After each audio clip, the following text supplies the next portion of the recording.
For credits, I don't serve a mediocre God. I serve a God of excellence. I feel like if I don't thrive, what about Istima Skatiko? A big reason I studied psychology was actually to save my brother, to be honest. That was one of the biggest reasons I did it.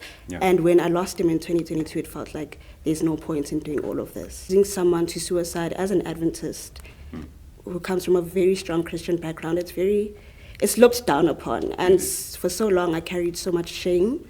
I feel like prayer should have been enough. And I was like, that's exactly what it is. That's exactly what it is. You're not praying enough. And if Did you fast? Exactly. Exactly. Yeah. And if I'm praying, then I should be fine. If I'm not fine, that means I'm not doing enough. Yeah. And that's when I realized that, mental health issues and Christianity can coexist. And they can. I mean, we're human at the end of the day. Yeah. A timely voice.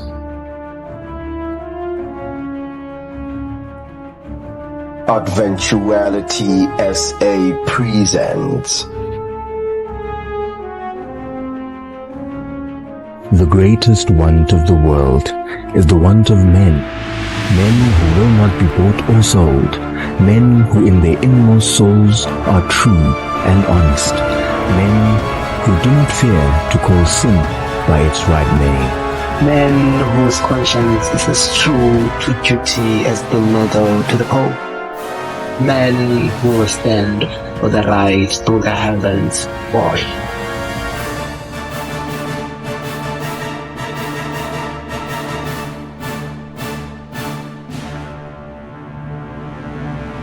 The Advent Pod SA. Well, everyone, welcome. It is the Advent Pod SA. We are talking Adventists in corporate, careers, professionals. That's what we're focusing on today. And we have a lovely lady with us today. Could you please introduce yourself, ma'am, to the audience? Hi, everyone. My name is Ms Nqobile Nompumelelo Mnisi. And I just completed my master's in research psychology. By profession, I'm a research intern. All right. Do you go to church? Which church? My religious affiliate. I'm definitely Seventh-day Adventist. All right. Okay, that's great. Good to know. So, you just said that you just completed your master's degree in research psychology. In research psychology. How do you feel like just being at the age that you're at? How old are you? 20? 24. 24, yeah. And I don't know why I said 20. You're 24 and already you hold a master's degree. How does that feel? I think I really struggle with celebrating myself for this because it's what's expected of me. Okay. Yeah. So I finished school when I finished at the right time. I went to varsity at the right time. I'm supposed to have my master's. Yeah. So that's why I really struggle with this question. I feel like it's nothing extraordinary. You're doing what you're supposed to. Yeah, I'm doing what I'm supposed to. Right. It's a very interesting view that you're doing what you're supposed to do, because I'm like, because in a normal gen, not really normal, but things don't go according to norm. To say there could be a stumbling block along the way that could delay people 1 or 2 years. I think that's why the question comes to say, how do you feel having to transitioning? It's not really smoothly, but even if there were stumbling blocks, it didn't delay you. I think that's the question that it would have been. Okay, I think I've really been favored, especially in this journey. I was not supposed to be in this journey to begin with. So God planted me here because he knew what he wanted. So I think that's why it went so smoothly, because all of this was according to his plan. All I had to do was just obey his will for my life. Yeah. Okay. Very interesting. Okay. So what is a research psychologist? Because you said you're a research psychologist. We know what a psychologist is. But when you add research to it, what does that then mean? So we use research methods to understand human behavior. Okay. So it's like normal research, but in the psychological aspect. Okay. So we use like research measures to see if certain interventions work. So like we'll do like a research. Let me give an example of what I do. Currently at work, we're doing this study where we're trying to see if the services we offer work on our clients, right? So we offer therapeutic services. What we do is that we do a symptoms checklist at the beginning of the therapy sessions, and then after like 5 sessions, we do it again to see if there's been an increase or a decrease in that. So that's what we do as a research psychologist. Okay, so like you're now a research psychologist, right? And it must have started somewhere. I mean, if someone wants to say, I want to be a research psychologist in grade 9, they would ask a question, which subjects did you choose, and how was that? Like transitioning from grade 9, choosing subjects that led you to research psychology. And did you know when at that time, is this where you want to be, or you found out in first year? You know, like I said, I don't even know why I'm here to begin with. My plan was always accounting. Okay. In grade 9, I chose accounting, life science, physics, AP maths. Nothing about that screams psychology. But I decided in matric that I don't want to do accounting anymore. I didn't like my teacher. That's really the reason why I didn't do accounting anymore. But luckily, they told us that when we apply for VARSITY, you must apply for a BA degree everywhere. So that in case they don't take us for our first option, at least we're going to be on the system for something. Then we can change once we get in there. So that's exactly what I did. I applied for a BA everywhere, even though I knew I didn't want to go and do a BA. And my first VARSITY option was UP. I don't know why, but my heart was sold with UP. And guess what? I was declined. Yeah. So I was like, okay, this is kind of the end of the world for me. Nothing is going to work out for me. Yeah. And then it wasn't rebellion, but I was like, I don't care anymore. My life is not even going in the direction I wanted to. Let me just go do a BA degree, which my mom hated so much. I mean, obviously, I did accounting, life science, physics. Yeah. Why am I doing BA? But I ended up doing it, and I think this is exactly where God wanted me to be. Yeah. But I only saw that in my master's year. In undergrad, I was really just going with the motions.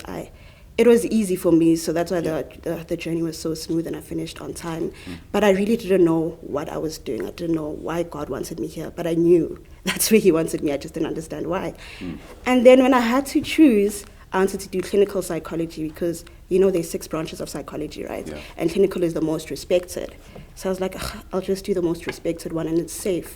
As a Black woman in South Africa, that's the safest option. I applied for clinical. I was rejected everywhere for clinical.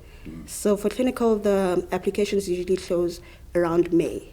So by then, I'd already decided that I have no future. I won't be doing my master's. I'm just going to sit at home. I need to look for a job for the following year. And in 2022, I was in therapy that year. And my therapist told me that I don't even think you'd thrive as a clinical psychologist. You're not a people's person. And I was so offended by that.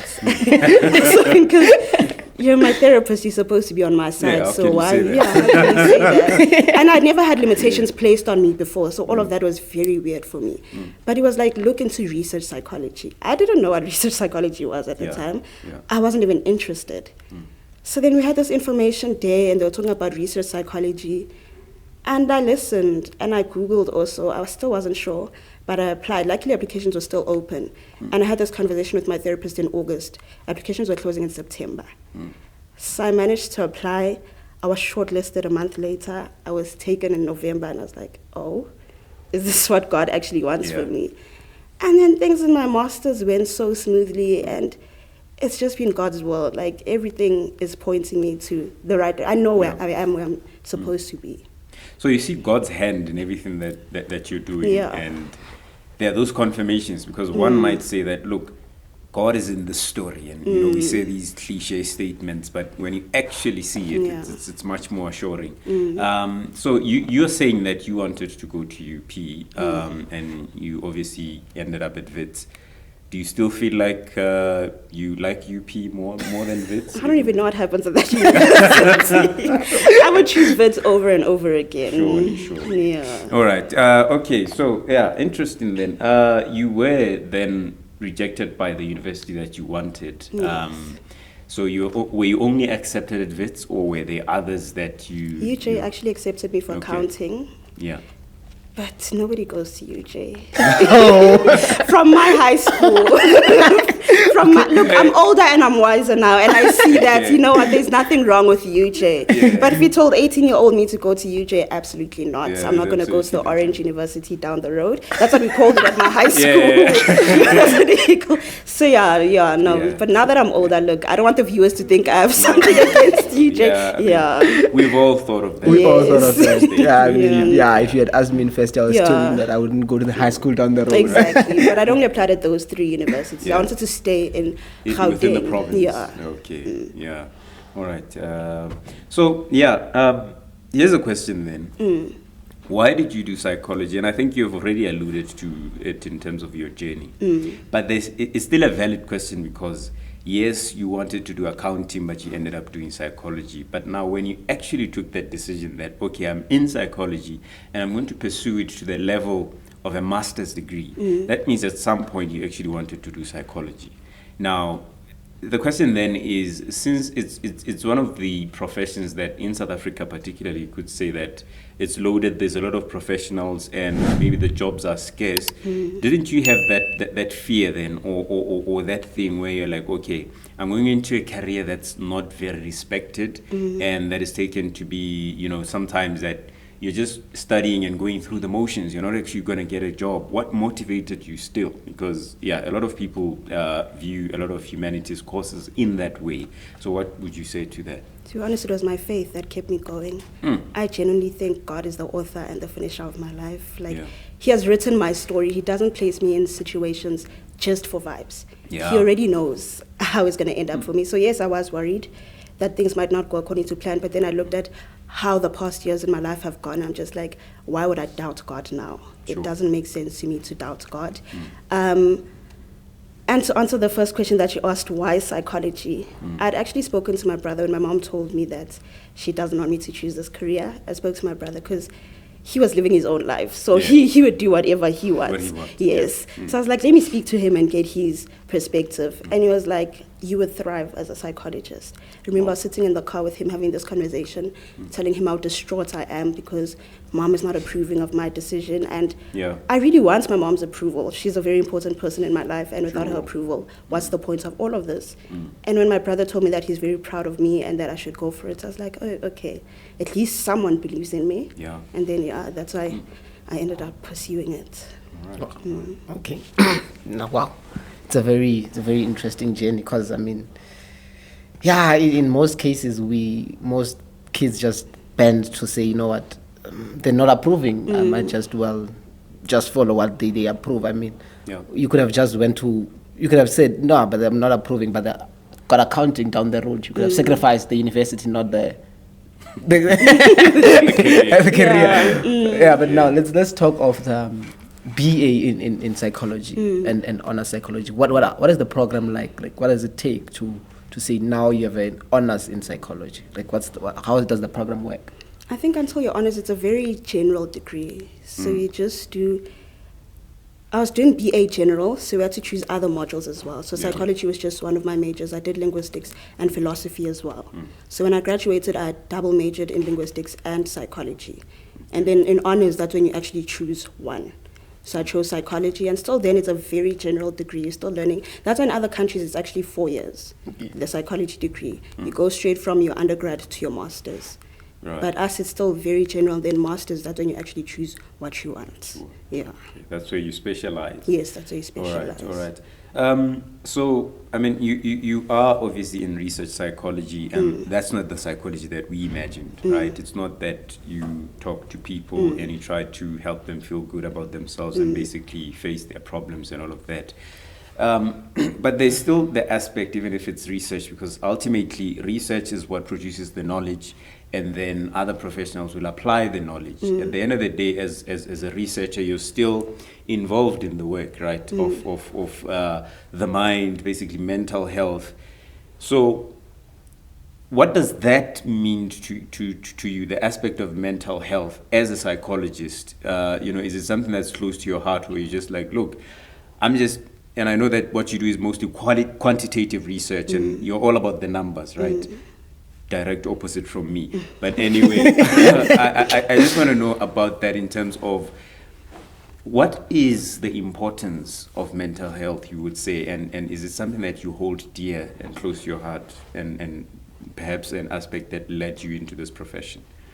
Yeah, I think it's always been important to me because my brother suffered from a lot of mental health issues growing up. But obviously then I didn't have a title for it. So I just thought he was a rebellious child that had a lot of problems. I think it's only when I got older and I started to see it. When I actually studied psychology, I was like, oh, okay, he was actually not born like this. He's not just acting out. There's actually something wrong. And that's when a big reason I studied psychology was actually to save my brother, to be honest. That was one of the biggest reasons I did it. Yeah. And when I lost him in 2022, it felt like there's no point in doing all of this. But luckily last year, I used his death as another example of God's hand in my life, telling me to use this experience not to shut me up, but to actually give me a voice. Because losing someone to suicide as an Adventist who comes from a very strong Christian background, it's looked down upon. And for so long, I carried so much shame.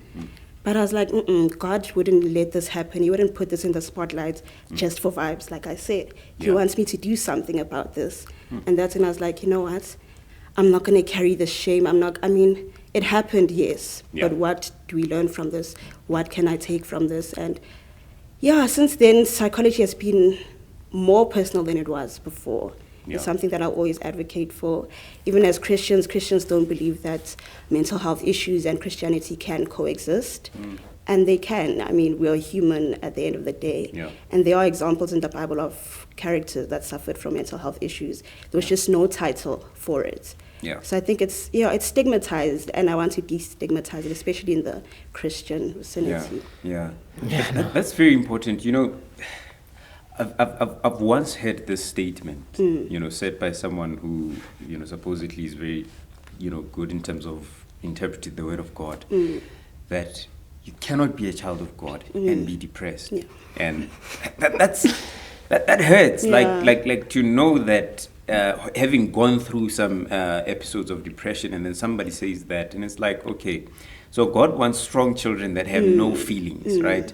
And we have to definitely, and this is a message to the viewers, that we have to make sure that we are real about this life thing, because God is, right?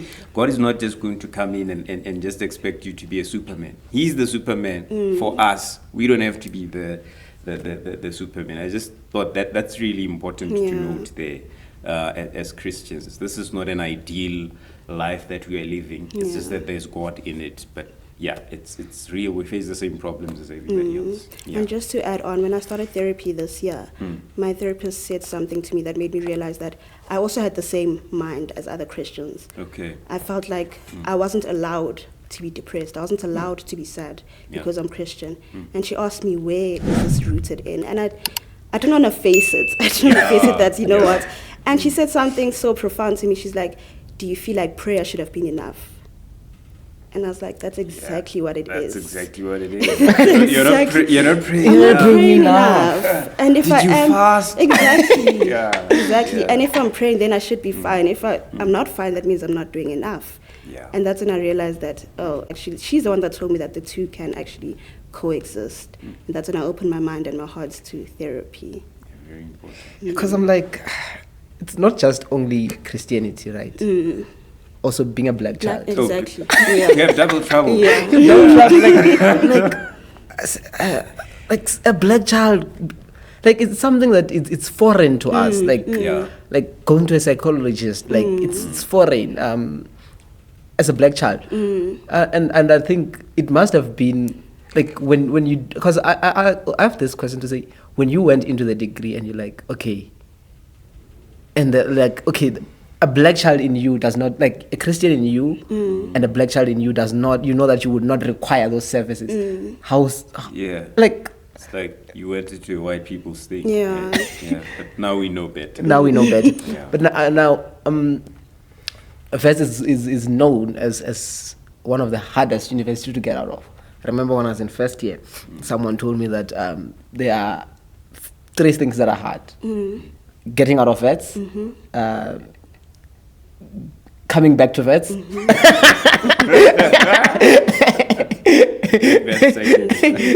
and staying here. So to say, getting out of Wits with a degree, it's one of the hardest things. And coming back, it's even harder, right? So, I mean, what are the challenges that you face to say, Adam Habibi famously said, remember, you got this degree from Wits, and Wits gives you the edge. Like, how was conquering the Wits edge? It was easy.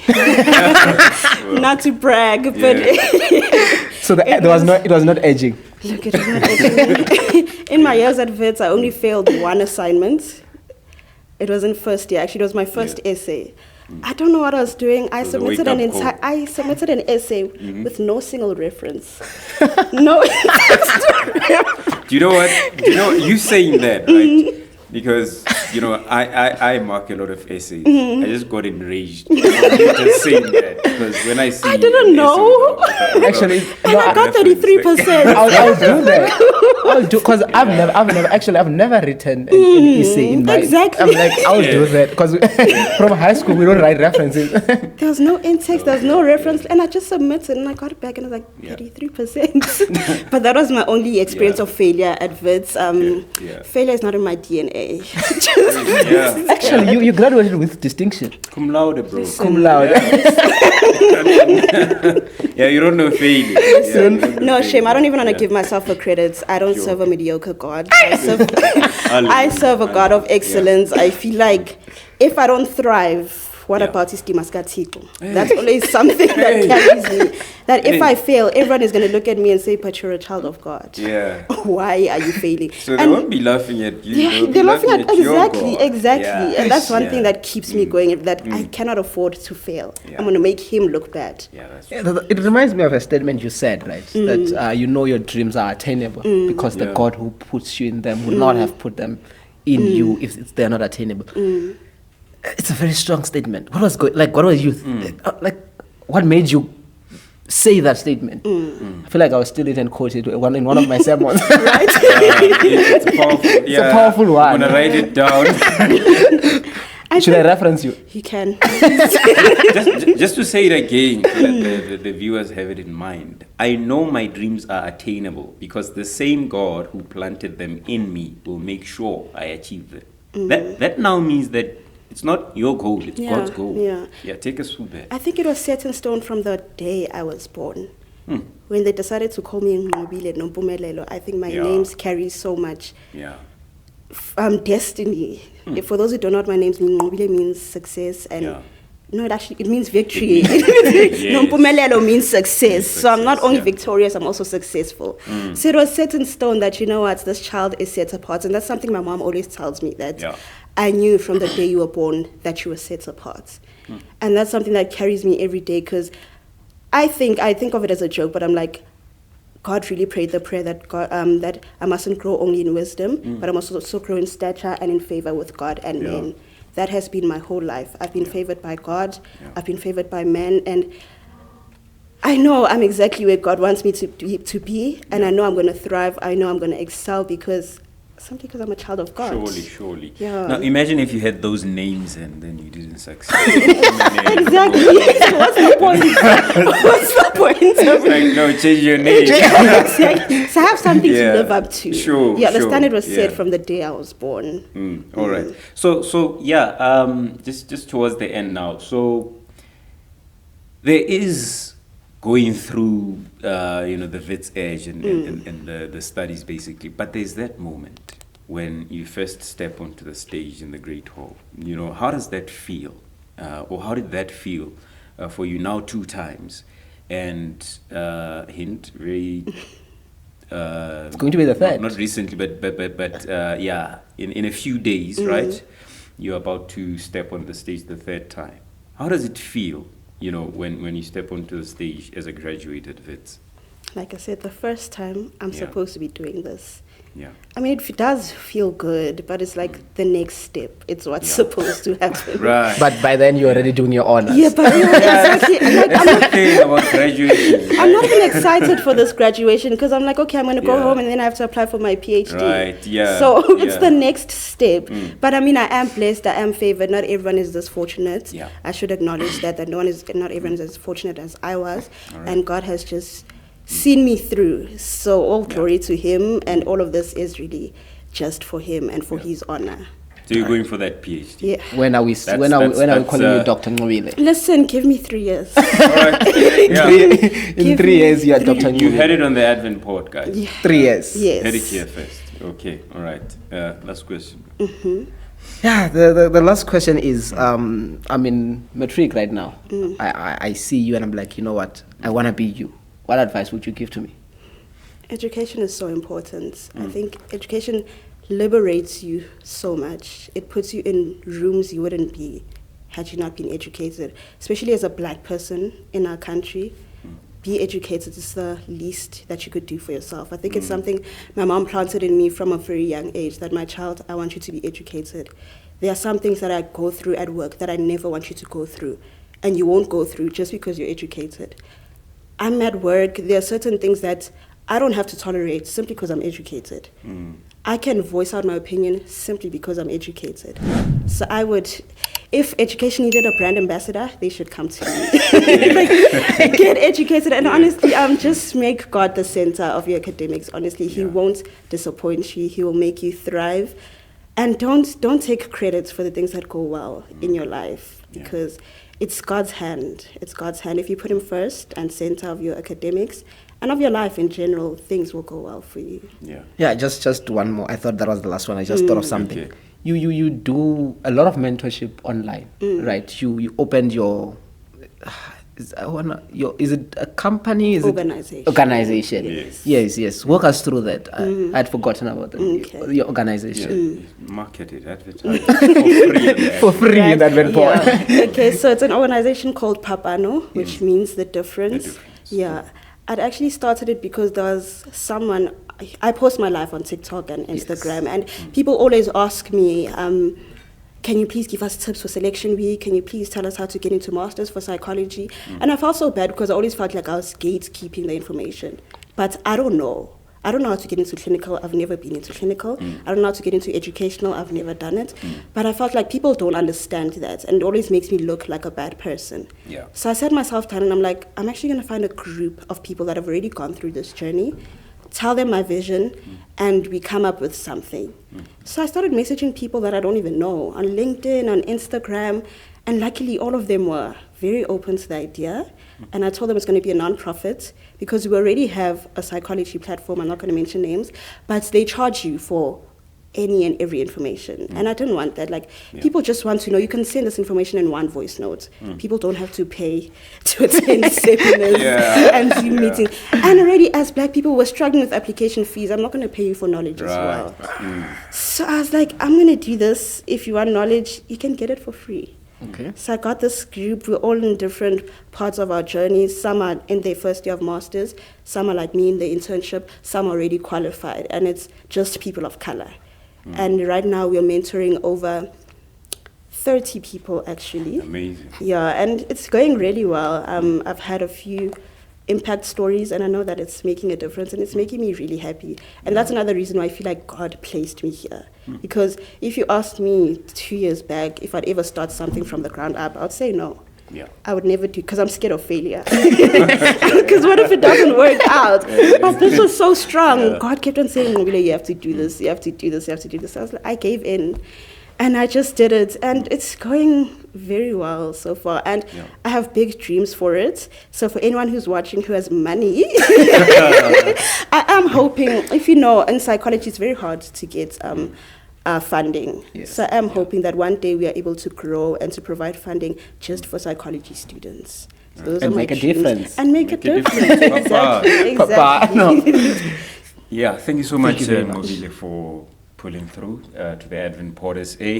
Guys, excellence and godliness go hand in hand. And this is a classic example here. It is the Advent Pod SA, a timely voice. Thank you for watching. Please like, share, and subscribe. That's it.